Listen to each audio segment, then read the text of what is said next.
Everyone চাহকাপ দেখাই দেখাই আপোনালোকক আকৌ এটা ব্লগ ষ্টাৰ্ট কৰিছোঁ। চাই থাকক, এয়া হৈছে চেল ৰুটি। চেল ৰুটি খাই বহুত ভাল লাগে। যোনটো চেল ৰুটি খাইছে গম পাইছে চেল ৰুটিৰ টেষ্টটো কেনেকুৱা। চেল ৰুটি বনোৱা হয় ময়দা, পিঠাগুড়ি, আটা, তেনেকৈ নাৰিকলৰ গুড়ি দিবলৈও পাৰি। ইয়াত তিলৰ চাটনিৰ লগত খাইতো বহুত টেষ্টি লাগে। তিলৰ চাটনি, অকণমান শুকান ব্ৰইলাৰ মাংস হ'ব লাগে। লোক লগাই পিনি কৈ দিছোঁ। ৰুটি খাই আহোঁ। আমি লাল চাহৰ লগতে খাইছোঁ ৰাতিপুৱাই। এতিয়া বনাম অলপ নিৰামিষকৈ ভাত। মই মুখ খুৱাই লওঁ। আমি যাম আজি নামঘৰলৈ চাকি জ্বলাবলৈ। আজি পবিত্ৰ ভাদ মাহৰ সংক্ৰান্তি। হৰিনামৰ ধ্বনিৰে মুখৰিত হৈছে ৰাজ্য আকাশ পতা। সকলো ভকত বৈষ্ণৱ একত্ৰিত হৈ ৰাজ্যৰ সকলো নামঘৰতে মুখৰিত হৈছে হৰিনামৰ ধ্বনি। মাহটো অসমীয়া সকলোৰে বাবে এটা পবিত্ৰ মাহ। এই মাহটোতে মহাপুৰুষ শ্ৰীমন্ত শংকৰদেৱ, শ্ৰী শ্ৰী মাধৱদেৱ বৈকুণ্ঠ প্ৰয়াণ হৈছিল আৰু ভগৱান শ্ৰীকৃষ্ণৰ জন্ম হৈছিল। ভক্তিৰসেৰে মুখৰিত হৈ মানুহৰ মনবিলাক আধ্যাত্মিকতালৈ লৈ যাব এই ভাদ মাহটোৱে। সঁচাকৈ এটা পবিত্ৰ মাহ। মই গৌৰৱ অনুভৱ কৰোঁ অসমীয়া হিচাপে। ভাদ মাহত আজি আমাৰ নামঘৰত সকলো ৰাইজ মিলি এখনি শৰাই আগবঢ়োৱা হৈছে।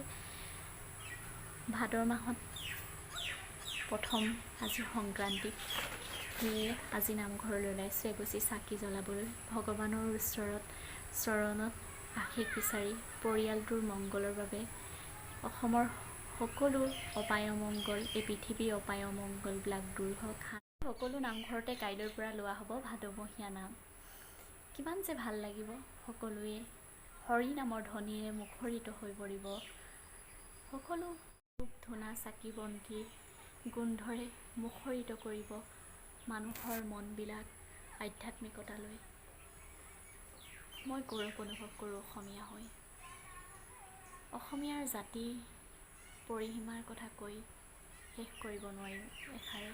অসমীয়াৰ সংস্কৃতি, ধৰ্মীয় ৰীতি নীতি, আচাৰ ব্যৱহাৰ। নমো যাম কৈ দিয়া। আশাবোৰ পূৰণ হওক। সকলোৱে জীৱনবোৰ ৰঙীন হওক। সকলোৰে মুখত হাঁহি বিৰিঙক। ঘৰখনত থকা অপায় মংগলবোৰ সকলোৱে দূৰ হওক, তাৰে কামনা কৰিছোঁ। মোক গৈছে আৰু নমো ওচৰলৈ ন। গেটখন খোলা আকৌ ন।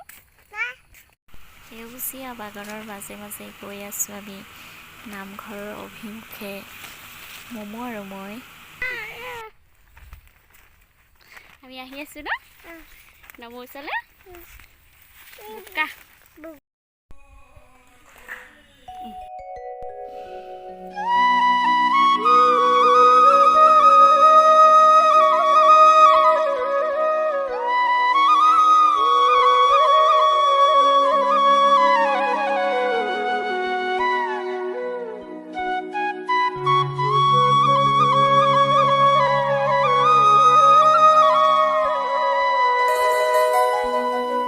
গুৰুজনাই কৈ গৈছে কলি ধৰি নাম, শাস্ত্ৰতো লিখা আছে নামে সে কল্যাণ। কুকুৰ শৃগালৰ ৰোৱাত মাতো আছে ৰাম নামৰ মালা গাঁঠি কৰা নিজ কাম। গোপাল গোবিন্দ লোৱা হৰিনাম। কি যে সুমধুৰ এই হৰিনাম।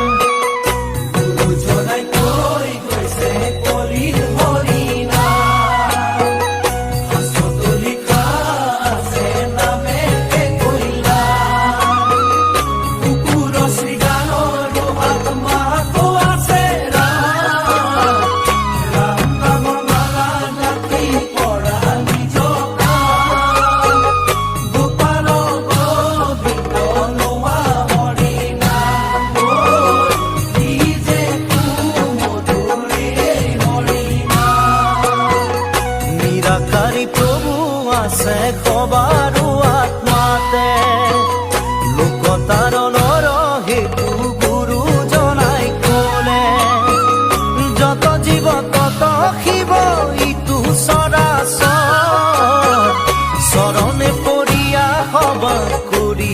প্ৰণাম গুৰুবাণী মুখে লৈ আমাৰ ৰাস্তা বোকা দেখাইছোঁ মমো দেউতাকৰ খোজত বোকাৰ মাজে মাজে জঁপিয়াই জঁপিয়াই কান্ধত উঠি আহি আছে ঘৰলৈ আমাৰ ৰাস্তাটো কেঁচা কাৰণে বহুত কষ্ট পাই গ'লোহি বাগানে বাগানে আহি ফাইনেলি আহি সোমালোহি ঘৰত ৰ'দটো ওলাইছে বৰষুণ দিয়াৰ কাৰণে বান্দাতে কাপোৰ মেলি থৈ গ'লোঁ ভাল লাগিছে মনটো নামঘৰৰ পৰা গৰমত আহি পাই হাজবেণ্ডে আনি দিছে আইচক্ৰীম এতিয়া মামা কোনফালে যায়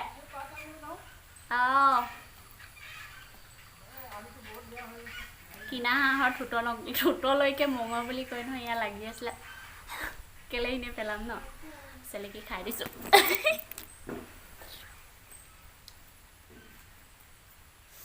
বহুত গৰম উঠি আহিছে ৰ'দটো এতিয়া যিহেতু ওলাইছে আমি যাওঁতে অলপ বতৰটো ভাল আছিলে ঠাণ্ডা আছিলে গৈ ভালেই লাগিছিলে সেই আইচক্ৰীম খাই দেখাই দিয়া আকৌ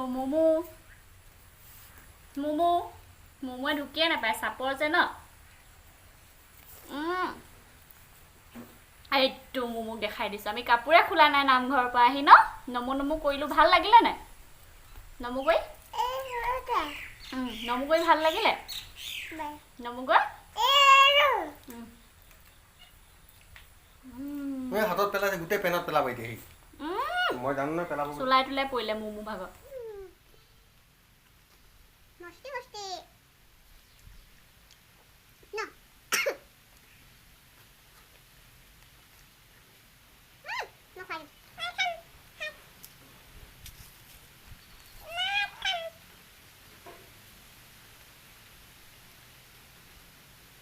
বহি আইচক্ৰীম খাই ল'লোঁ এতিয়া কাপোৰ কানি চেঞ্জ কৰি লওঁ আকৌ দেখাম কি কি কৰোঁ ঠিক আছে ভিডিঅ'ত যিহেতু আপোনালোকে দেখিছে নামঘৰ ভাগত ইমান মানুহ হোৱা নাই নামঘৰ ভাগ আমাৰ আচলতে 12 ঘৰ মানুহে গোট খায়ে স্থাপন কৰা হৈছে আমি পিছে গাঁৱত সকলো জাতি জনজাতিয়ে বাস কৰি আছোঁ সকলো জাতিৰ মানুহ আছে আমাৰ গাঁৱত কিমান ভাল লাগে বহুত ভাল লাগে ন সকলো জাতিৰ মাজত থাকোঁ আমি সকলোৱে সকলোৰ লগত মিলা প্ৰীতিৰে থাকোঁ সকলো নিজৰ মানুহ যিহেতু একেখন গাঁৱতে আমি বাস কৰিছোঁ একে আমি নিজৰ আৰু সকলো জাতিৰ মাজত থকা মানে মজাটোৱে বেলেগ বহুত ভাল লাগে মোৰ যে বহুত ভাল লাগে সকলোৰ লগত থাকি পিনি যিহেতু আমি 12 ঘৰ মানুহ গঠন হৈ নামঘৰ ভাগ স্থাপন কৰিছোঁ হ'লেও মানে বাকী ধৰি লওক যিকোনো মানে এতিয়া বিয়া সকাম তেনেকৈ হ'লে সকলোকে মাতা হয় তেওঁলোকেও আমাক মাতে আমিও তেওঁলোকক মাতোঁ